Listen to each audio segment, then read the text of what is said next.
Hello students, आज अपन 9th class के physics का कोई एक चैप्टर यहाँ पे एक्सप्लेन करेंगे। तो ध्यान से देखना। आज अपने पास 9th क्लास में जो टॉपिक है फिजिक्स का फर्स्ट जो चैप्टर माना जाता है कौन सा होगा? मोशन। वैसे आपको बता देता हूँ कि फिजिक्स है पूरी की पूरी मोशन पे ही डिपेंड है। तो एक प्रकार के से यूँ मान के चलिए कि अपन फिजिक्स के अंदर पहला ही कदम यहाँ पे रख रहे हैं। तो उसको जो फर्स्ट किसी भी चीज़ की शुरुआत होती है तो उसको बहुत अच्छे से क्लियर करनी होती है, क्या होती है क्या नहीं है, क्योंकि अदरवाइज आगे आने वाले टाइम में बहुत ज़्यादा दिक्कतें आती है। तो मोशन के बारे में बताने से पहले मैं एक पॉइंट आपके साथ यहाँ पे डिस्कस करना चाहता हूँ। तो वो होगा यहाँ पे रिफरेंस पॉइंट, जिसको ओरिजिन भी बोल देते हैं। ठीक है, तो रेफरेंस पॉइंट क्या होता है ये बात आपको यहाँ पे देखना है। आपको बताता हूँ, एक ये रेफरेंस पॉइंट किसी पर्टिकुलर चीज का नाम नहीं होता है कि उसे हम रेफरेंस पॉइंट कहते हैं। ये कोई भी एक फिक्स पॉइंट हो सकता है, कोई भी एक फिक्स पॉइंट हो सकता है जिससे हम, जैसे कोई दूसरी बॉडी है उसकी पोजीशन चेंज हो रही है तो उससे उस फिक्स पॉइंट से मेजर करें हम कि वो कितनी चेंज हो रही है, क्या हो रही है कि नहीं हो रही है। तो उस फिक्स पॉइंट को हम क्या बोल देते हैं? रेफरेंस पॉइंट बोल देते हैं। तो अगर आप लिखना चाहो तो क्या लिखोगे?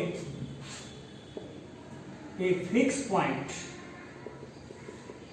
With respect to a fixed point with respect to which body change its position is called reference point या origin भी बोल देते हैं। ठीक है, तो एक फिक्स पॉइंट हो गया। जैसे मैं यहाँ पे आपको अभी मैं यहाँ पे मान लीजिए खड़ा हूँ, यहाँ पे अभी रेस्ट में हूँ, तो मेरी जो कहाँ से देख रहे हो आप, ये वॉल है, दीवार है, इससे आप देख रहे हो कि मेरी पोजीशन चेंज हो रही है कि नहीं हो रही है। तो ये दीवार यहाँ पे क्या हो गई है? एक रेफरेंस पॉइंट हो गई है। तो रेफरेंस पॉइंट का मतलब समझ जाना, एक फिक्स पॉइंट होता है जिसे हम क्या बोल सकते हैं? स्टैटिक तो नहीं, क्योंकि कई बार क्या होता है मूवेबल जो बॉडी होती है जो मूव कर रही होती है उसको भी रेफरेंस पॉइंट ले सकते हैं, बट यहाँ पे अपन एक यही बोलेंगे, फिक्स पॉइंट बोलेंगे, क्योंकि रेस्ट स्टैटिक बोलना थोड़ा गलत हो जाएगा। तो यहाँ पे जो मैंने लिखा है कि एक फिक्स पॉइंट होता है जिसके हम किसके रेस्पेक्ट में वो बॉडी जो कि क्या कर रही है उसकी पोजीशन चेंज हो रही है उसके रेस्पेक्ट में, तो उसे हम क्या बोल देंगे? रेफरेंस पॉइंट बोल देंगे। ठीक है, अब देखिए, अब हम अपने टॉपिक पे आते हैं। वैसे ये भी जो पॉइंट लिखवाया है ये भी आपको नोट करना है। अब हमारा टॉपिक क्या है? यहाँ पे मोशन। तो सबसे पहले नंबर बात क्या है? मोशन। तो मैं अभी आपसे यहाँ पे मैं खड़ा हूं तो मैं आपसे पूछूं कि मैं किस में हूं, तो आप क्या कहोगे? रेस्ट में। अगर मैं यहाँ पे अभी यहाँ पे चल रहा हूं तो अब मैं आपसे पूछूं मैं किस में हूं? मोशन में हूं। बाहर कोई मान लीजिए पेड़ खड़ा है तो मैं आपसे पूछूं कि वो किस में? आप कहोगे रेस्ट में। कोई बस जा रही है तो किस में है वो? मोशन में। पंखा अब फैन आपका चल रहा है तो आप क्या कहोगे? मोशन में। मतलब आप किसी चीज को देखते ही बता देते हो कि ये रेस्ट में है और ये क्या है? मोशन में है। तो मतलब कोई चीज तो अपन नोट कर ही रहे हैं ना कि इसमें ऐसा है तो मोशन में है और ऐसा नहीं है तो रेस्ट में है। कोई तो डिफरेंस है। तो सोचिए यहाँ पे अपन ऐसी कौन सी चीज नोट कर रहे हैं कि जैसे फैन चल रहा है तो मोशन में। क्या देखा हमने कि मोशन में? अभी मान लीजिए नहीं चल रहा है तो किसमें? रेस्ट में। तो हमने क्या देखा कि ये किसमें? रेस्ट में। तो जिसकी वजह से हम ये कह रहे हैं कि अब मोशन में है, अब रेस्ट में। मैं आपको बताता हूँ हम क्या चीज नोट करते हैं। हम उस ऑब्जेक्ट की, उस बॉडी की क्या करते हैं? पोजीशन नोट करते हैं। अगर उसकी पोजीशन रेफरेंस पॉइंट है, रेफरेंस पॉइंट का मतलब समझ गए ना, अभी बताया था फिक्स पॉइंट, उस रेफरेंस पॉइंट के रेस्पेक्ट में अगर चेंज हो रही है तो हम उसे क्या बोल देते हैं? मोशन में। अगर नहीं हो रही है तो क्या बोल देते हैं? रेस्ट में बोल देते हैं। तो यहाँ पे हमारे पास डेफिनेशन आती है दो। सबसे पहले टॉपिक का जो नाम है यही डेफिनेशन आती है, मोशन। तो यहाँ पे मोशन क्या कहोगे? When position of the body is change with respect to reference point with the time. Time के साथ लगा दीजिए चाहे। When a position of the body is change, when position of the body is change with respect to reference point with the time is called a motion. उसे हम क्या बोल देंगे? मोशन। अगर नहीं हो रही है तो तो ये पोजीशन चेंज नहीं हो रहा तो उसे हम क्या बोल देंगे, रेस्ट बोल देंगे। क्या बोल देंगे, रेस्ट, क्योंकि मोशन के साथ रेस्ट भी पढ़ना जरूरी है।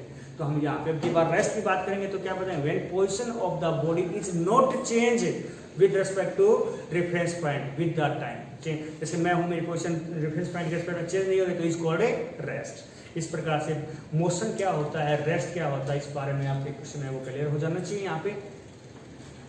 अब बात आती है यहाँ पे किसकी, मोशन की, क्योंकि हम पढ़ रेस्ट तो पढ़ने, हम क्या पढ़ रहे हैं यहाँ पे, मोशन पढ़ रहे हैं। तो मोशन की जो टाइप है ना, वैसे तो कई हैं कॉम्बिनेशन करने के, अब मेनली आपको बता देता हूँ 3 टाइप्स हैं यहाँ पे, टाइप्स ऑफ ए मोशन।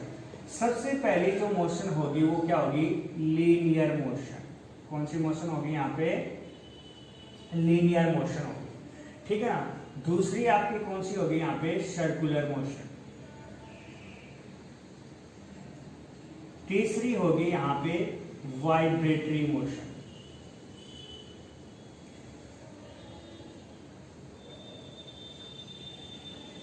तो आपसे यहाँ पे मैंने 3 टाइप्स की मोशन बताई गई हैं। तो आपसे बताओ how many types of motion, तो आप क्या बताओगे, there are 3 types of motion, one is linear motion, other is circular motion and a vibratory motion.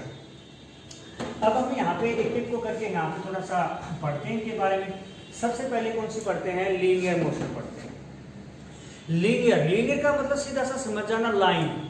Linear का मतलब क्या समझ जाना, लाइन समझ जाना। लाइन तो हमेशा सीधी होती है, ऐसे टेढ़ी मेढ़ी को लाइन नहीं बोलते हैं, लेकिन सीधी होती है उसको क्या बोलते हैं, लाइन बोलते हैं। तो मतलब स्ट्रेट लाइन करने का मतलब स्ट्रेट लाइन होनी चाहिए।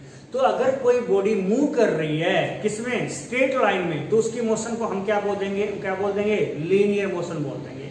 तो हम क्या बोलेंगे, when a body move in a straight line, when a body move in a straight line, then its motion is called a linear motion. तब उसकी मोशन को हम क्या बोल देंगे, लीनियर मोशन बोल देंगे। एग्जांपल के तौर पे जैसे अपन सिंपली कह सकते हैं मोशन ऑफ ट्रेन बोल सकते हैं। वैसे क्योंकि जो रेलवे ट्रैक होता है बिल्कुल लगभग सीधा ही होता है, तो उसकी मोशन को हम क्या बोल देते हैं, मतलब लीनियर मोशन बोल सकते हैं। वैसे कई बार क्या होता है, अगर रोड अगर आपका सीधा है तो मोशन ऑफ कार भी हो सकती है, ठीक है। परंतु आमतौर पे क्या होता है, जो ट्रैफिक गाड़ियां होती है ऐसे थोड़ा सीधा नहीं होती है, घूमती रहती हैं, क्योंकि रोड ज़्यादा दूरी तक क्या नहीं होता है, स्ट्रेट लाइन में नहीं होता है। रेलवे ट्रैक सीधा होता है, इसलिए हम इसको क्या बोल सकते हैं, लीनियर मोशन बोल सकते हैं। किसकी को, मोशन ऑफ ए ट्रेन का। तो आपको समझे यहाँ पे लीनियर मोशन का मतलब, ठीक है। एक यहाँ पे भी चाहो तो आप एक और भी बता सकते हो, जैसे मान लीजिए रोटेटरी, 4th नंबर एक आपका आता है रोटेटरी मोशन भी होता है यहाँ पे, इसके बारे में बता देंगे आपको। तीसरी 2nd नंबर पर सर्कुलर मोशन। सर्कुलर का मतलब आप समझ गए, सर्किल से रिलेटेड है।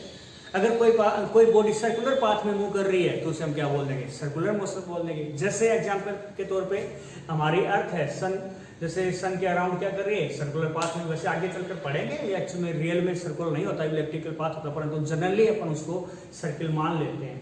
तो हमारी अर्थ है कि जो मोशन है सन के अराउंड, वो कौन सी मोशन मानी जाती है, सर्कुलर मोशन। तो आप कह सकते हो when a body move in a circular path, then its motion is called a circular motion. Example, motion of earth, motion of earth कहाँ पे, around the sun। ये एग्जाम्पल लिख रहा हूँ मैं, यहाँ पे डेफिनेशन आप लिख लेना, ठीक है, जो मैंने बताया है उसके अकॉर्डिंग। तीसरा वाइब्रेटरी मोशन। चलो इससे पहले मैं रोटेटरी मोशन बता देता हूँ। रोटेटरी मोशन क्या होता है, यहाँ पे जैसे कोई बॉडी है वो किसी एक फिक्स पॉइंट के चारों, यहाँ पे किसी फिक्स पॉइंट के चारों और क्या करते हैं, यहाँ पे मतलब मूव कर रही है, रोटेट घूम रही है सर्कुलर पाथ के अंदर। कोई बॉडी है किसी फिक्स पॉइंट, जैसे मान लीजिए फैन है, तो ये फैन है, फैन का एक फिक्स पॉइंट हो गया, उस फिक्स पॉइंट के चारों तरफ क्या कर रही है, रोटेट कर रही है, तो सब रोटेटरी मोशन कहते हैं। वैसे कि आपने रोटेटरी मोशन वगैरह हायर क्लासेज में स्टडी करेंगे, मेनली 9th लेवल पे ट्रेनिंग करते हैं, ठीक है, ज़्यादा कॉम्प्लिकेटेड हो जाएगा अदरवाइज। तो यहाँ पे सर्कुलर मोशन का मतलब समझ गए। तीसरा क्या है यहाँ पे, वाइब्रेटरी मोशन। वाइब्रेटरी मोशन का मतलब क्या है, जैसे कोई बॉडी है, ये यहाँ पे इस पोजीशन को मेन पोजीशन बोलते हैं। मेन पोजीशन से टू एंड फ्रो, ऊपर नीचे ऐसे मूव करता है, तो उसे हम क्या बोल देते हैं, वाइब्रेटरी मोशन बोल देते हैं।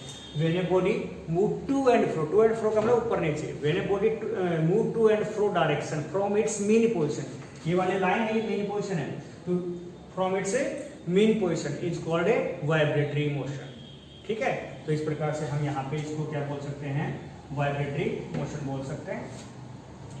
तो एग्जांपल के तौर पे आप कोई भी एग्जांपल जैसे ले लीजिए, जैसे मोशन ऑफ बेल मान लीजिए, बेल का मतलब घंटी जो होती है बजाते स्कूल में, वो वाली उसको कौन सी मोशन होती है, वाइब्रेटरी मोशन होती है। इस प्रकार से अपन यहाँ पे मोशन के टाइप्स पढ़े। एक और आता है यहाँ पे, आगे चलते हैं नेक्स्ट टॉपिक। दो टाइप की क्वांटिटी होती है, एक तो क्या होती है, स्केलर क्वांटिटी होती है, types of quantity, types of physical quantity लिख देते हैं, टाइप्स ऑफ फिजिकल क्वांटिटी। ये दो टाइप की होती है, एक तो स्केलर होती है, दूसरी कौन सी होती है, वेक्टर होती है।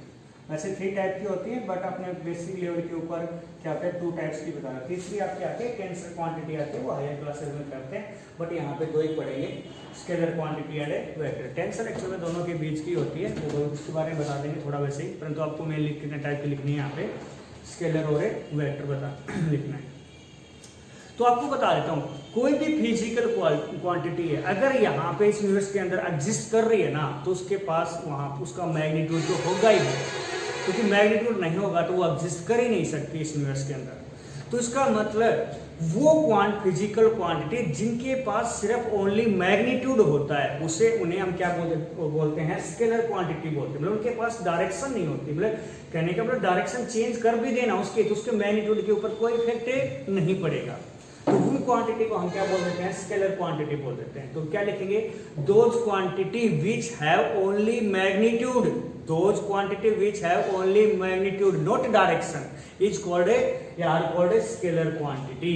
तो यहाँ पे स्केलर क्वांटिटी में जैसे एग्जांपल के तौर पे जैसे मान लीजिए मास है, टाइम है, लेंथ है, ठीक है। जैसे मैं कह दूं मास, इस पेन के अंदर मान लीजिए 20 ग्राम मास है, मैं डायरेक्शन बताता रहा इन अपवर्ड, कोई मतलब निकला क्या अपवर्ड, मैं कह दूं in downward, in left, in right, in direction का कोई रोल है क्या, रहेगा तो 20 ग्राम ही।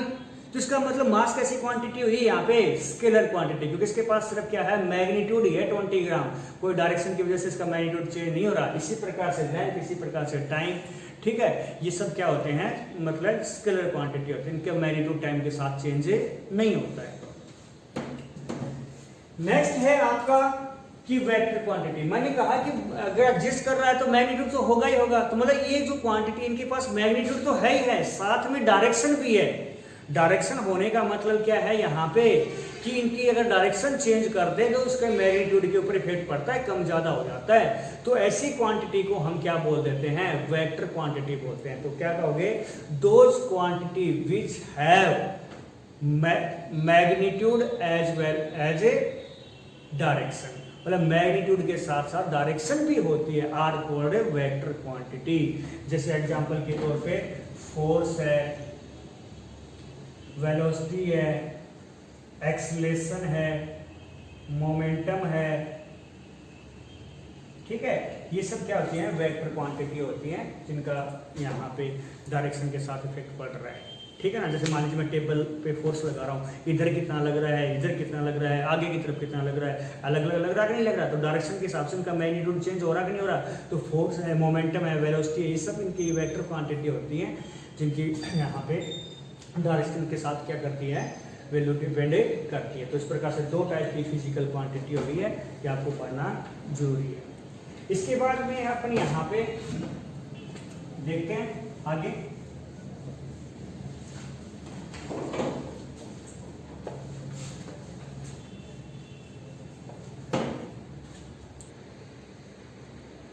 ठीक है। ओके स्टूडेंट्स, अब आगे अपन कल एक्सप्लेन करेंगे।